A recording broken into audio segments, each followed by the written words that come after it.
Okay, so the first one we want to do is where you actually lift up the whole foot from the heel. If that makes sense, yeah.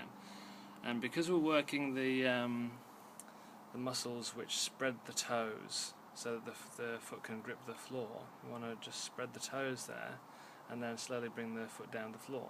So that's exercise number one. That's kind of the simplest version of the exercise. Yeah, that's it. So just demo that again.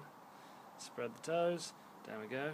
You want to just demo one more time on each foot? So you lift up, spread toes, bring the foot down the floor, there we go. Lift up, spread toes, bring the foot down the floor, lovely. Okay, so next we're actually going to isolate now the toes from here. So we're going to fix the foot down and then bring the toes up only, and now we spread the toes again. This is a bit more challenging, and then bringing the toes down the floor, good. And then again fixing the foot here, spreading the toes. This is a slightly more difficult one. Very good. Okay, so next up, because we want to work on big toe joint, big toe, very important for high quality running.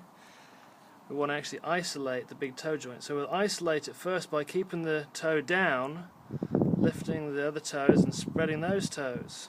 There we go, bring them down, that's great. Let's have a look at the other one. Yep, isolating the toe, bring them down, fantastic. So now we go the other way around. So we fix the toes, bring the big toe up, and then spread the toes again. Yeah, it's a bit tougher, that one, and then bring the big toe down. So we'll give you a few cycles on it. Let's try the left, so bring that up, yep. Spread the toes, and then bring the big toe down. Yeah, let's go around one more time. So we'll bring the big toe up, there you go, getting a bit tired now, spreading the toes, bringing them down, fantastic. So that's really good for kind of isolating the big toe joint, and also making sure that the other toes can actually work independently almost of the big toe joint. It just means that you're isolating the longitudinal arch and all the muscles which kind of contribute to the toes working there. So we've done some work on the toes now, that's fantastic.